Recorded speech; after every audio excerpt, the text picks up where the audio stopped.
Hello, mini vlog for today. So, ayan, samahan nyo nga kami maglakad ulit.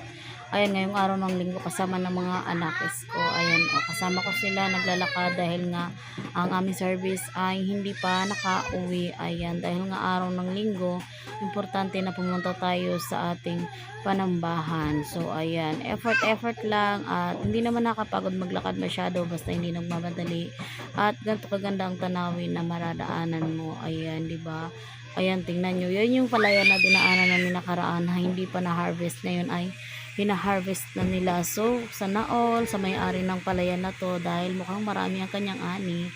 So, magpatuloy na tayo sa paglalakad dahil nga nahabol natin ang simula ng ating gawain at sana'y maabutan natin. Ayan, kung nakikita nyo ay napakasaya ko nga naglalakad dahil nga kapag naglalakad ay nagbi-video ako dahil ito nga ako ay vlogger. So, ayan, malapit na kami sa part na to dahil nga nandyan yung mga dumaraan ng motor ay nakakatuwa. At syempre, dahil kasama ko mga anak ko, ayan, nagre-reklamo sila dahil nga nakakapagod nga naman maglakad. At sa part to nakita namin ang aming kapatiran na isa. At syempre, hindi naman yung kakasya, kaya hindi na kami sumakay. At medyo nga maputik sa malapit na sa aming church. At dahil narinig na namin nagsimula na ay nagmamadali na kami, ayan.